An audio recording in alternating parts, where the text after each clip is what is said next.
Greetings, fellow patriots. What happened to America? Our country has changed so much in such a short time that I feel like I'm living in an alternate universe.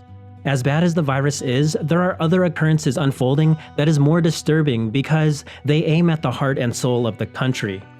And we're going to zero in on 5 of these occurrences today, starting with rioting and looting.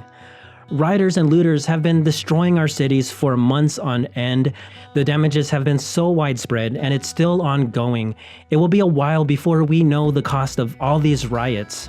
Listen to this, over 600 drugstores such as CVS and Walgreens have been looted nationwide. 600. There has been an estimated $500 million worth of damages in Minneapolis alone. Up until now, the LA riots in 1992 were the most costly civil disorder occurrence in US history at $1.4 billion. The 2020 riots will likely eclipse this figure many times over, and law-abiding, tax-paying citizens are starting to flee the affected cities along with businesses. After around 90 consecutive nights of rioting in Portland, businesses including Daimler, Airbnb, Banana Republic, Microsoft, Saucebox, and Google are leaving the city. And on the East Coast, there are so many New Yorkers moving out of the city that moving companies are booked and are turning people away. The looters are not only destroying the country, they are hurting the message of peaceful protesters. Researchers found that rioting hurts the public's opinion of the movement in question. What's more, the movement itself of racial injustice is fueled by the narrative of the leftist media. Bottom line, rioting and looting is not acceptable. Okay, on to number 2, which is the attack on the police. The great Dr. Milton Friedman used to say often the 2 most important jobs of the government is 1, protect citizens from foreign threats, and 2, protect people from their fellow citizens. Police departments are the most critical part of local government, and yet major cities across the country are cutting or redirecting funding of their police departments. Over $1.2 billion have been cut from the police departments of New York, LA, and San Francisco alone.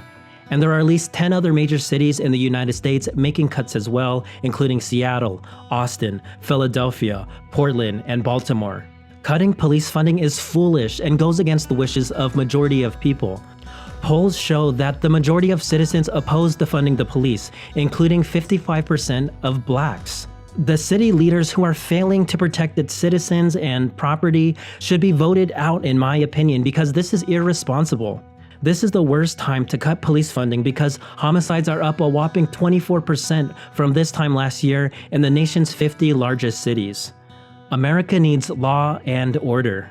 Luckily, President Trump initiated Operation Legend to combat the killings plaguing the country because all lives matter.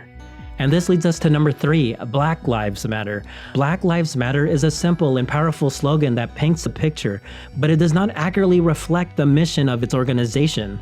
If Black Lives Matter cared about black lives, they would march against innocent black children dying from gun violence. 5 black children were murdered in June, and Black Lives Matter did not take action. Why?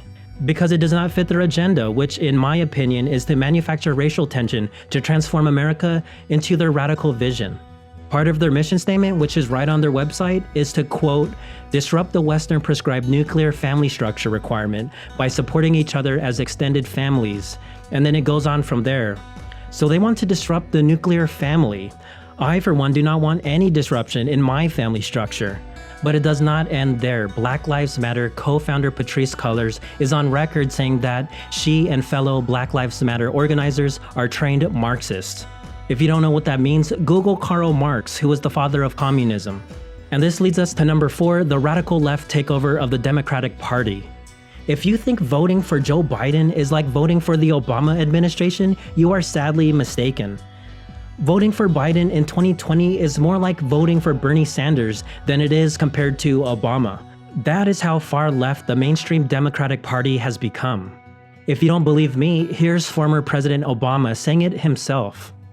But if I were running today, I wouldn't run the same race or have the same platform as I did in 2008. The world is different. There's too much unfinished business for us to just look backwards. We have to look to the future. Bernie understands that, and Joe understands that.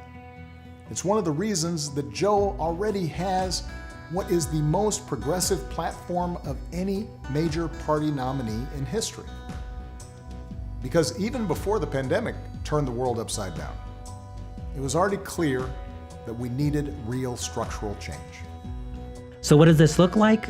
Let's bring in Alexandria Ocasio-Cortez, aka AOC, to explain the left's agenda. In fidelity and gratitude to a mass people's movement working to establish 21st century social, economic, and human rights, including guaranteed health care, higher education, living wages, and labor rights for all people in the United States. Free healthcare, free college, raising the minimum wage? Come on, people, does this sound like America to you? There's no such thing as a free lunch, there's only trade-offs. Do you want more than half of your wages going to taxes? Do you want the government spending so much of your money? Socialism is not the American dream. The American dream is not the promise of the government to take care of you. Hard work, the courage to take risks, and ambition are the ingredients for achieving the American dream. It is not a given. I feel like many Americans have forgotten what makes America great. And this leads us to the fifth disturbing occurrence, and that is disrespecting the great American flag, the symbol of freedom and liberty. I served in Operation Iraqi Freedom in 2004, and you will never convince me that kneeling during the national anthem is not disrespecting the flag. These professional athletes say kneeling is not about disrespecting the flag, it's about police brutality. Of course, I agree with that, but saying that it's not about disrespecting the flag does not change the fact that it's disrespectful to many people. The national anthem is a sacred moment for me and many people, a moment to think about the men and women who paid the ultimate sacrifice for this country. If these athletes want to protest this way, that is their right, but they will never convince me that it's not disrespectful. Not too long ago, it was controversial to kneel during the national anthem. Today, it's controversial not to kneel. What happened to America? I feel like I'm surrounded by a media that does not represent my values. And that is why I created the Lone Patriot channel. Here at the Lone Patriot, you will find only two types of videos. Videos that celebrate our American spirit and videos that defend our American values. Here at Lone Patriot, you will find videos that support the police, support capitalism, support and celebrate our great military, and celebrate our great heritage. So if you are a fellow patriot, make sure to leave a like, subscribe to the channel, and hit the notification bell so you don't miss out. I am Greg, and I'll see you next time.